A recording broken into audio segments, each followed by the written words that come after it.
Bonjour, au gosse de bois aujourd'hui. Je vais faire la dernière commode de ma chambre à coucher.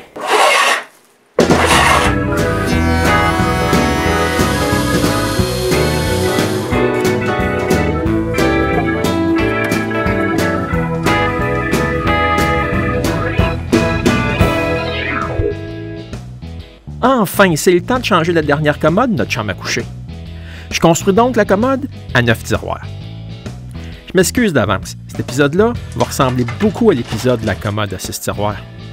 Je commence par sortir toute la cajou qu'il me faut pour la commode, mais pas pour les tiroirs. Je prendrai d'autres bois pour ça.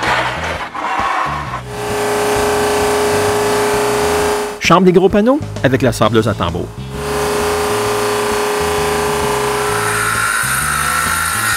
Pour ensuite les couper grossièrement à l'extérieur.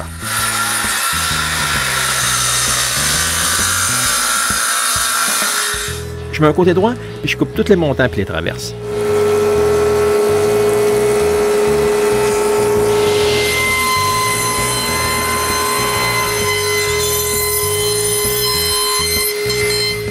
Vu que je suis dans la préparation du bois, je sors des morceaux de merisier pour les cadres intérieurs de la commode, puis je les transforme en montants et en traverses aussi. Ensuite, je coupe tous les montants et les traverses à bonne longueur, puis je fais toutes les mortaises des morceaux d'acajou avec ma fraiseuse de minot.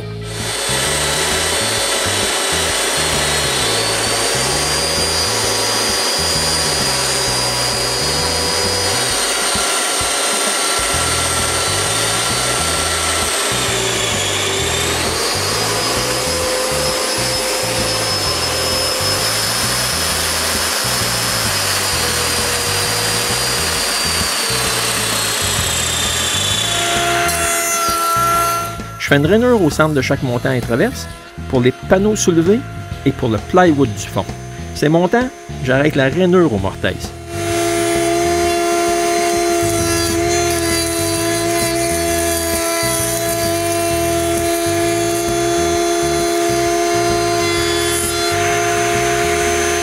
Toujours sur la table de toupie, je fais un chanfrein sur tous les montants et traverses.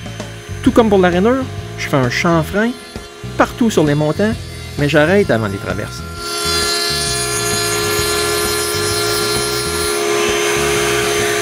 Le dos de la commode est fait avec 2 morceaux de plywood. Je mesure la longueur du meneau avec le cadre lui-même, puis je rajoute la profondeur des rainures.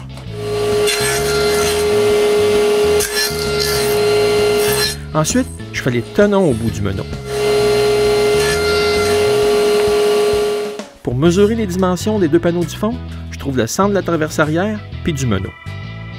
Je mesure la grosseur des 2 panneaux, puis je les coupe.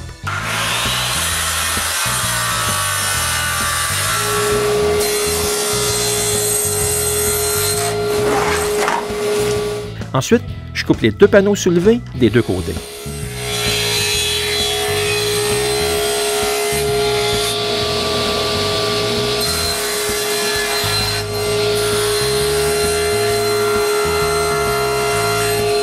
Quand ils sont coupés, je fais leur profil soulevé. Je commence par le bois de bout, puis je fais les 4 côtés en plusieurs petites passes.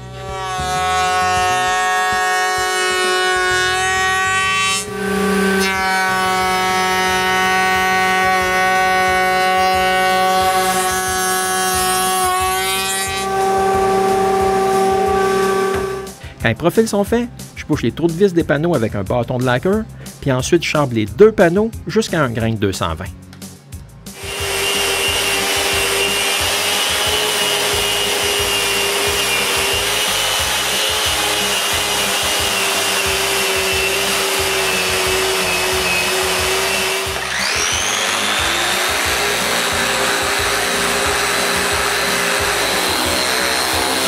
Je finis mon semblage avec la sableuse linéaire avec un grain de 220 aussi.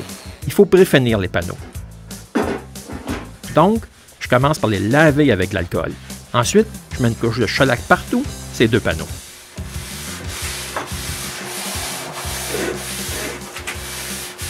Pour assembler les côtés avec le dos et l'adventure, je marque l'emplacement où je vais faire les mortaises de domino, ces montants, puis je fais toutes les mortaises.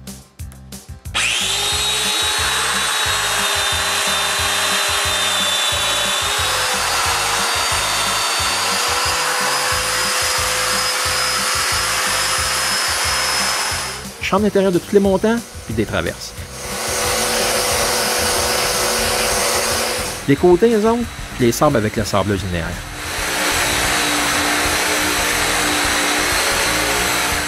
Maintenant que l'intérieur est sablé, avec les mesures de mon plan, je mesure l'emplacement des mortaises pour les cadres intérieurs. Ensuite, avec les 4 montants alignés ensemble, je les marque. Il ne reste plus qu'à utiliser mon gabarit puis à percer les mortaises.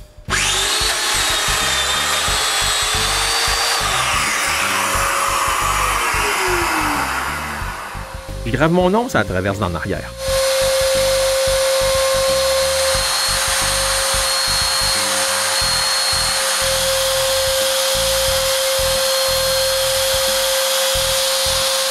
Maintenant, je peux enfin coller toutes les cordes extérieures de cajou de la commode. Je mets de la colle dans toutes les mortaises puis sur tous les dominos. Ici, on voit bien l'assemblage de double mortaise de chaque coin des cadres. Pour garder chaque panneau soulevé centré, je mets des petits espaceurs en caoutchouc. Ensuite, je mets les panneaux soulevés au centre puis j'assemble tout le cadre.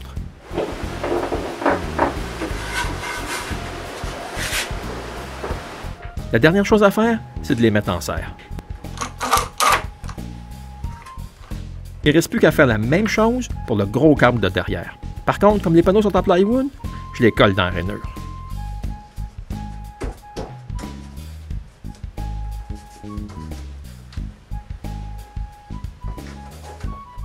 J'ai été forcé d'utiliser un peu de force pour fermer un coin. Comme j'ai pas de serre de cette longueur-là, j'ai utilisé mon établi comme serre-joint pour tenir le tout pendant que la colle sèche. J'utilise aussi une serre au centre du cadre pour coller le meneau.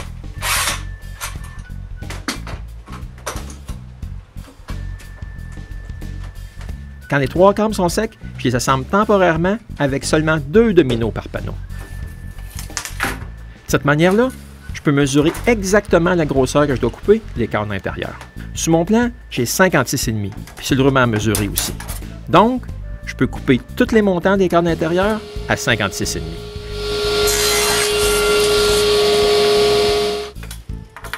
Après, j'en place 2, puis je mesure exactement les traverses, puis je les coupe.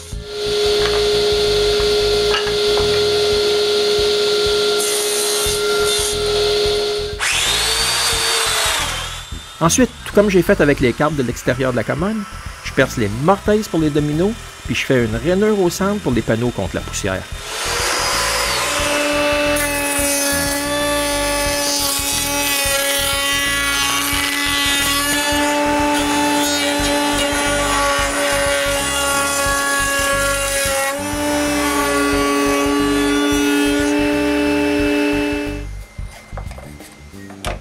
Quand toutes les pièces sont faites, je mesure la grosseur des panneaux, puis je les coupe.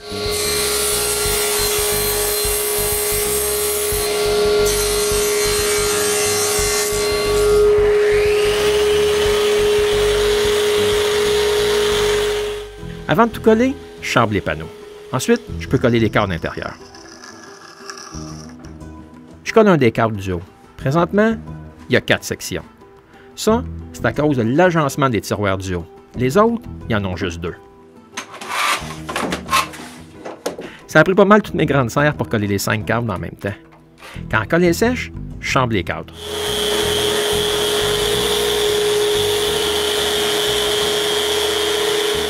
Ensuite, je marque le centre des séparateurs de tiroirs. Avec cette marque-là, je perce une mortaise de bord en bord du cadre.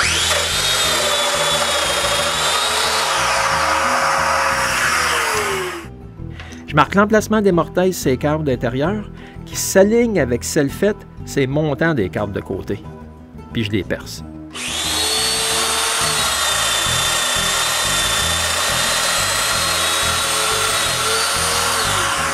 Ensuite, je coupe tous les séparateurs verticaux des tiroirs. Quand ils sont finis, je perce une mortaise au centre.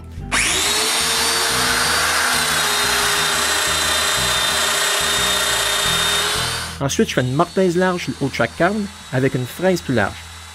En fait, c'est une de 10 mm. Ces mortaises-là vont servir à retenir le dessus de la commode. Enfin, je peux coller toutes les cadres ensemble. Pour faire ça, j'utilise la colle époxy à durcissement lent que j'épais ici avec de la poudre de silice. Je mets de la colle dans toutes les mortaises d'un cadre de côté, puis sur ses dominos. Ensuite, je mets de la colle dans toutes les mortaises du cadre intérieur du haut, puis avec l'aide de René, je le mets en place.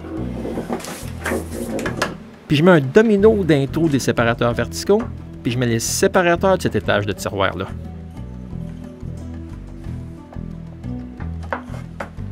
Ensuite, je mets le deuxième cadre intérieur. Quand un trou des mortaises du cadre du séparateur s'aligne, je mets un domino d'un mortaise. Sans oublier de laisser un petit bout qui dépasse pour l'étage du bas. Ensuite, je répète la même chose pour les autres cadres intérieurs. Je mets l'autre côté, puis l'arrière. Puis je mets le tout en serre. En passant, si la batterie de ma caméra n'aurait pas lâché, puis qu'on n'aurait pas une perte d'électricité dans le quartier à ce moment-là, ça aurait été très apprécié. Mais je ne suis pas aussi chanceux que ça. Quand la colle est sèche, je nettoie avec des bavures de colle à l'intérieur de la commode. Ensuite, je peux coller les côtés de la devanture. Tout s'aligne parfaitement grâce aux mortaises que j'ai faites avant.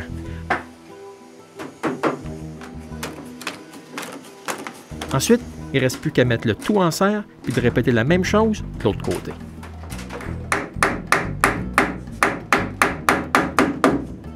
Pendant que la colle démontant de côté de la devanture sèche, je fais la base de la commode.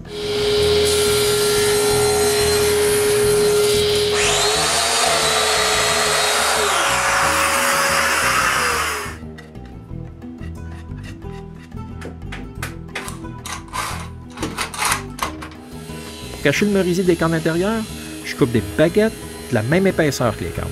Ensuite, je mesure puis je marque l'emplacement pour que je vais faire les mortaises pour aligner les baguettes au cadre, puis je les perce.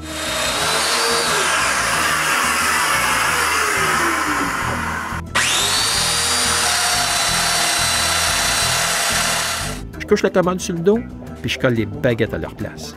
Quand elles sont toutes collées, avec l'aide de René encore, je mets le tout en serre. Pour faire ça, j'utilise des cales que je serre sur mon établi de chaque côté de la commode.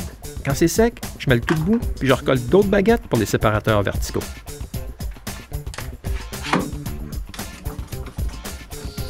Ensuite, je coupe les baguettes en merisier pour garder les tiroirs droits dans leur ouverture.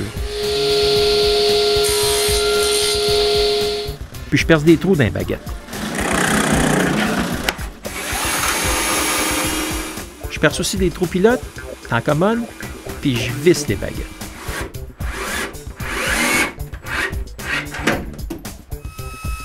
Les trous pilotes des baguettes extérieures ont été beaucoup plus difficiles à percer. J'ai dû utiliser mon ratchet pneumatique pour les faire.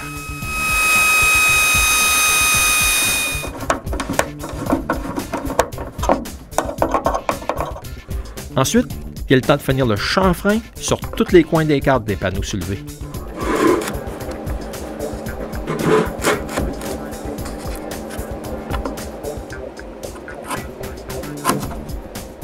Ouais, je m'aperçois que le dos est tellement long qu'il me faut un support au centre. Donc, je coupe 2 morceaux d'acajou qui traînent. Je perce 2 trous sur le côté plat pour visser dans le cadre intérieur, puis 2 autres pour visser dans les traverses du dos de la commode. Ensuite, je chanfreine le tout.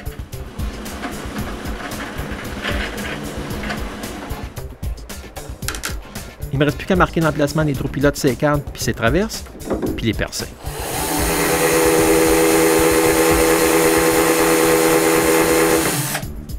Quand les trous sont faits, je peux visser les blocs.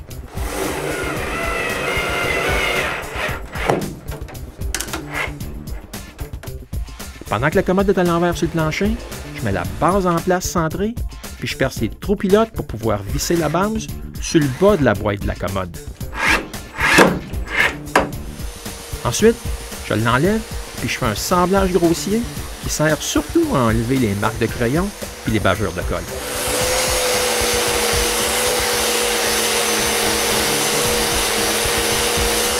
Ensuite, sous le bas, je colle les pattes à 1,5 pouce des côtés avec du ruban à tapis à double face. Je retourne la base sur ces pattes, je mesure, puis je marque l'emplacement des mortaises des pattes, puis je les perce.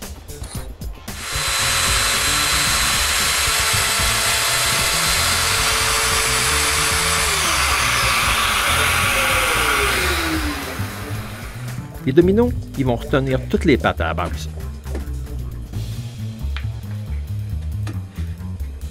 Avant de décoller les pattes, je je m'assure de bien les identifier à un endroit qui ne sera pas sablé. J'ai malheureusement percé les trous pour les boutons qui retiennent le dessus en place. C'est la mauvaise traverse du dos. Donc, il faut que je les refasse avec une perceuse à main et des ciseaux à bois.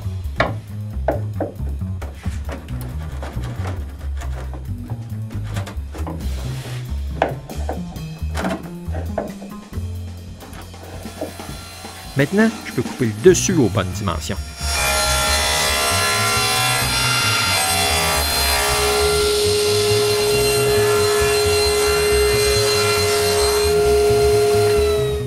J'ai de la misère à décider de quel côté que la planche sera mon dessus. L'arrière, il est assez sale.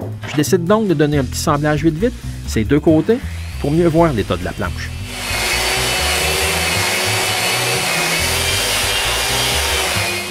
Après le semblage, je vois bien que sur l'arrière, il y a des petites fissures, puis un très gros éclat de partie.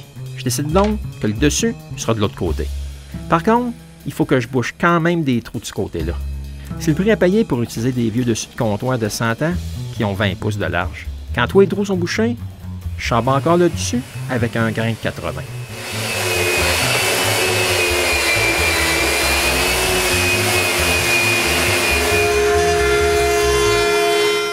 Ensuite, je mets le profil sur la base puis sur le dessus.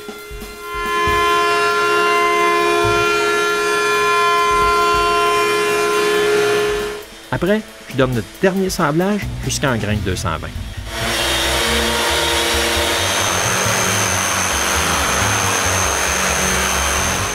Maintenant, je coupe tous les boutons qui vont retenir le dessus, ça accommode. C'est assez simple. C'est juste une feuillure faite dans une planche, l'épaisseur des mortaises faites, d'un travers du haut de la commode, puis ensuite coupée à bonne largeur.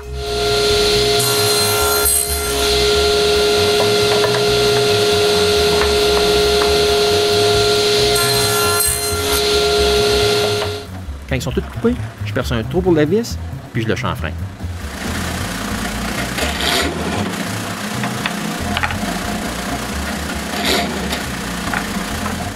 Il ne reste plus qu'à mettre le dessus en place, puis de marquer l'emplacement des trous pilotes.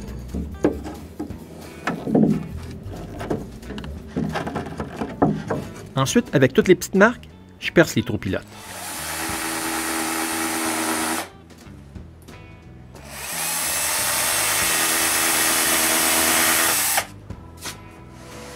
Maintenant, la commode est pratiquement terminée. Il ne reste plus qu'à sabler l'extérieur jusqu'à un grain de 220, comme tout le reste.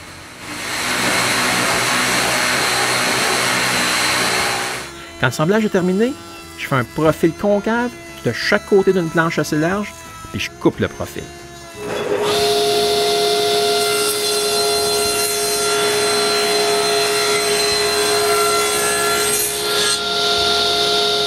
Quand j'ai assez de profil pour toute la commode, je les coupe en angle de 45 degrés à bonne longueur, puis je les colle sur le bas puis le haut de la commode. Pour les retenir en place, je mets des petits clous sans tête.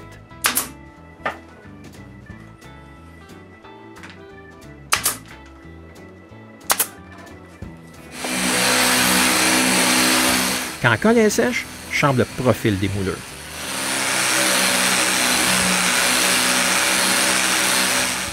Ensuite, je chambre à la main tous les coins, partout sur la commode.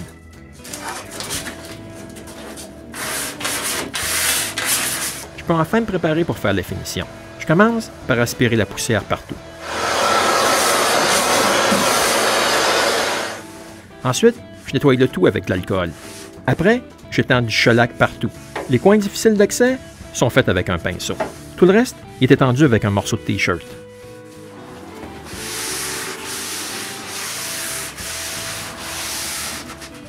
Pour l'instant, je vais juste mettre du shellac sur la commode. Parce que la neige dehors m'empêche de vaporiser du lacquer. Quand tous les morceaux sont recouverts de shellac, je peux assembler le tout. En commençant par la base.